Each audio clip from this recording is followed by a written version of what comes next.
today I'd love to dig deep into this topic around how to manage just like the cultural changes that are happening in our industry. You know, we're starting to slowly see more younger people join this industry. Then there's obviously people who've been in the space for a very, very long time who have a ton of knowledge. I would love to learn about, you know, what you've seen in the industry, what you've seen from the best companies that manage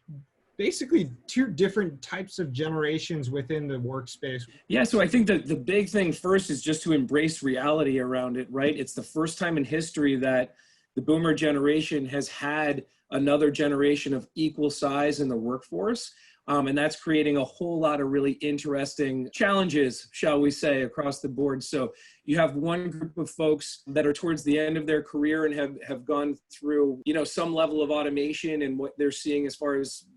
things coming into their facilities. And you have another generation that essentially grew up with an iPhone in their pocket, and their general mindset is like, ooh, cool, there's a new piece of technology, I can learn that today. Like, so the barrier for entry for them mentally is almost nil. And I think that the second thing around it is just purely expectations. You know, someone that's later in their career might be more willing to fight through figuring out certain things to try and work with a certain vendor or a certain piece of technology or a certain piece of equipment, where, you know, your millennial and Gen Z folks, as they come in, they've grown up in a world of instant gratification, where if they go to try and find something and that's either broken or it's not, the web page maybe isn't resolving fast enough, or the machine isn't doing exactly what they want it to do, there are tons of other options, and they are A-okay with making a really fast pivot to try something else really quick too. From what I've seen on it is, if you